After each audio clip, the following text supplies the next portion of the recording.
আমরা বেশিরভাগ মানুষ রমজান মাসে ফজরের নামাজ পড়ে এসে ঘুম দেই। আপনার যদি রাতে ঘুম না পুরে আবার দিনে ডিউটি থাকে, ঘুম একটু যদি যাওয়াই লাগে, তো ফজরের পর পর ঘুমাবেন না। আলহামদুলিল্লাহ, আমাদের বাসায় আমরা এটার প্র্যাকটিসটা প্রতি বছর খুব হার্ডলি করার চেষ্টা করি। ফজরের পর পর কোনো ঘুম নেই, ফজরের পর একটু কোরআন তেলাওয়াত করেন। প্রথম চোখ ভেঙে আসবে, কারণ আপনি ভোর রাতে উঠছেন, অভ্যাস নাই, তো যাতে চোখে ঘুম না আসে সেজন্য নানান বুদ্ধি বাইর করে ঘুম দূর করেন, একটু উঠবস করেন।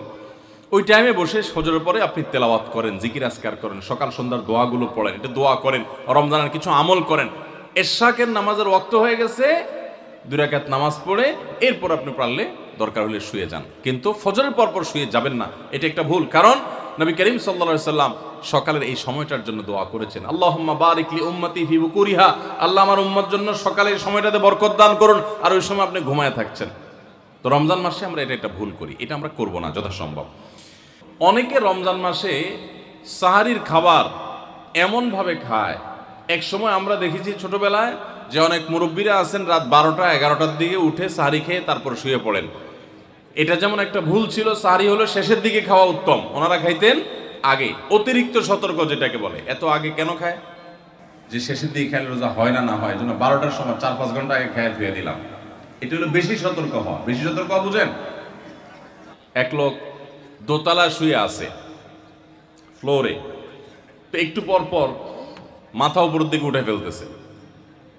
কেউ জিজ্ঞাসা করলো, কি ব্যাপার, তুমি কি এমন কেন করতেছো? ফ্লোরে শুয়ে আসো চিত হয়ে, একটু বড় মাথা উঠাও কেন? তো লোকটা বললো, নিচের ফ্লোরে একজনে সুই সুতা দিয়ে কাপড় সিলাইতেছে, তো এইভাবে সেলাই করে টান দেন উপর দিকে। তো বলে যে সতর্ক থাকতে তো দোষ নাই, যদি ফ্লোর ভেদ করে আমার মাথা লাগে, এই জন্য মাথা উঠে ফেলতেছে। তো এটা অতিরিক্ত সতর্কতা হলো না? সতর্কতা ভালো, কিন্তু অতি সতর্কতা ভালো না। সাহারি অনেকে রাত 12টা-1টার সময় খান, এটা হলো অতিরিক্ত সতর্কতা। এত বেশি ভালো না, এত অতিরিক্ত সতর্ক হওয়া বরং নিষেধ। হাদিসে নবী সাল্লাল্লাহু আলাইহি ওয়াসাল্লাম আমাদেরকে সাহারি শেষের দিকে খেতে বলেছেন। এখন আরেকটা ভুল হলো, অনেকে সাহারি এত শেষে খান যে মুয়াজ্জিনের সাথে ওনার কম্পিটিশন হয়। মুয়াজ্জিন মাইক ধরে, মাইকের সামনে দাঁড়ায় মুয়াজ্জিন ঘড়ির দিকে তাকাতে থাকে, টিক টিক টিক টিক আগাইতেছে কাটা। মুয়াজ্জিন প্রস্তুতি নিচ্ছে যে আল্লাহু আকবার করে হাঁক দিবে, আর উনিও ওইদিকে প্লেট হাতে গ্লাস হাতে খাবার খাচ্ছেন, ধুমায়া খাচ্ছেন, এবং কম্পিটিশনে লিপ্ত হয়েছেন যে মুয়াজ্জিন আগে আল্লাহু আকবার বলে না, তিনি আগে গিলে শেষ করেন। এরকম কম্পিটিশন হয় কি হয় না? বেশিরভাগ লোক, বিশেষ করে আমাদের যে কোনো কাজে আমরা একেবারে শেষ মুহূর্ত পর্যন্ত না ঠেকালে ভালো লাগে না। এই যে একদম আজান হওয়ার আগ মুহূর্ত পর্যন্ত খেতে থাকা, অনেক সময় দেখা যায় যে ভিতরে যাইতে যাচ্ছে আজান পড়তেছে, এখনো আমার গলার নিচেও নামে না, এদিকে আল্লাহু আকবার শুরু করে দিছি, আল্লাহু আকবার শুরু করতেছে, তখনও চাপাই দিছি, এবার ফালাই দিছি। দেরিতে সাহারি খাওয়া সুন্নাত, এর মানে এই না যে এত দেরি করবেন যে মুয়াজ্জিনের সাথে আপনি চোর পুলিশ খেলাবেন। এত দেরি করা এটা অবশ্যই সুন্নাহ নয়। নবী করিম সাল্লাল্লাহু আলাইহি সাল্লাম সাহারি খেয়ে শেষ করার পর ফজরের নামাজ পড়তেন, মাঝখানে 50 আয়াত পড়ার মতো গ্যাপ থাকতো। 50 আয়াতের গ্যাপ মানে হলো 5 থেকে 7 মিনিট এভারেজ, এরকম গ্যাপ তিনি দিতেন, তারপর তিনি নামাজ পড়তেন। তো এই জন্য ভাইরা আমার, আমরা বলতে পারি যে 7 নম্বরের ভুল হলো, আমরা অনেকেই রমজান মাসে সাহারির খানা খেতে খেতে একেবারে আজান পর্যন্ত ঠেকাই দিই। এত দেরি করা আবার ঠিক না। আমরা অনেকে যদি সাহারি খাইতে না পারি তাহলে আর ওই দিন রোজা রাখি না। অনেক লোক আছে বলে যে আজকে সাহারি খাইতে পারি না, এই জন্য রোজা রাখি না। তো সাহারি না খাইতে পারলে রোজা রাখবেন না কেন? সাহারি খাওয়াটা সুন্নত আর রোজা রাখাটা ফরজ। আপনার সুন্নত ছুটে গেছে, কোনো অসুবিধা নেই, সাহারি না খেলে রোজার কোনো অসুবিধা নাই। সাহারি খাওয়াটা উত্তম। নবী সাল্লাল্লাহু আলাইহি ওয়াসাল্লাম বলেছেন, তাসাহহারু ফাইন্না ফিস সাহুরি বারাকা, তোমরা রাতের শেষ বেলার খানাটা, সাহারির খানাটা খাবা, এটাতে বরকত আছে, কল্যাণ আছে। দুপুরের খানায় বরকতের কোনো ঘোষণা নাই, অন্য কোনো খানায় বরকতের কোনো ঘোষণা নাই, কিন্তু সাহারির খানাতে বরকতের ঘোষণা আছে। এই জন্য আমরা সাহারির খানাটা মনে না চাইলেও অল্প স্বল্প কিছু হলেও মুখে দেওয়ার চেষ্টা করব, কারণ সেখানে বরকত আছে, কল্যাণ আছে। কিন্তু কোনো কারণে সাহারি মিস হয়ে গেছে, ঘুম থেকে উঠতে পারেন নাই, আজান হয়ে গেছে, তাহলে এই অজুহাতে রমজানের ফরজ রোজা না রাখার কোনো সুযোগ নাই। কষ্ট একটু বেশি হতে পারে ওই দিন, তাতে কিছুই হবে না।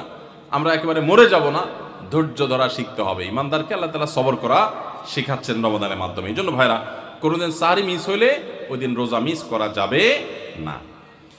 সাহরিতে আমরা বেশিরভাগ মানুষ একটা সুন্নাত আমল করি না, সেটা হলো খেজুর খাওয়া।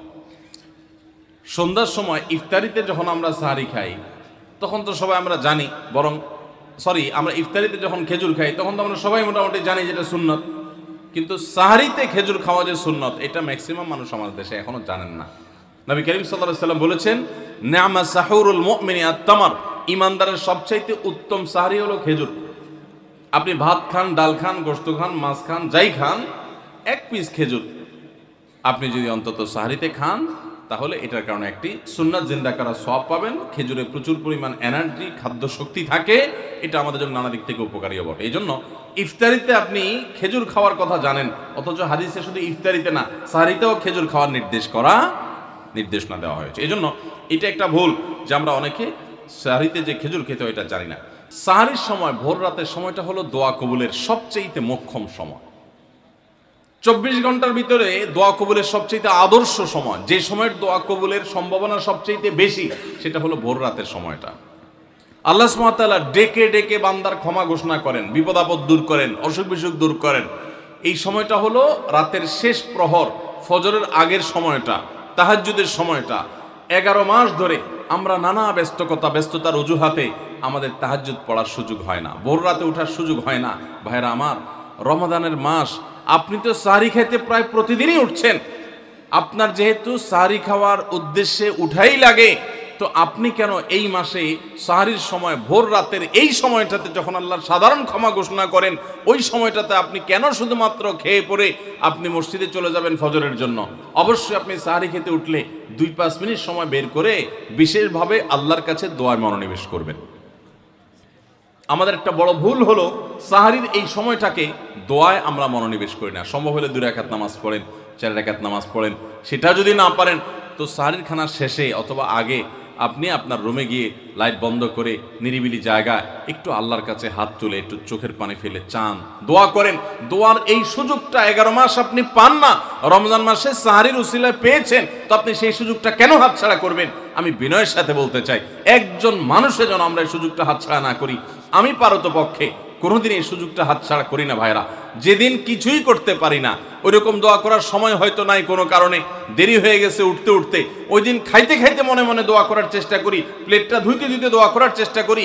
কারণ মুয়াজ্জিন ফজরের আজান যখন দেন, ওয়াক্ত যখন হয়, তার আগ মুহূর্ত পর্যন্ত আল্লাহ তাআলা দুনিয়ার আসমানে এসে তারপরে বান্দাকে ডেকে ডেকে বলেন, আল্লাহ মিন মুবতালান, তোমাদের মধ্যে কেউ কি অসুস্থ আছো, ফাআফিয়াহু, আমি তাকে সুস্থতা দান করব।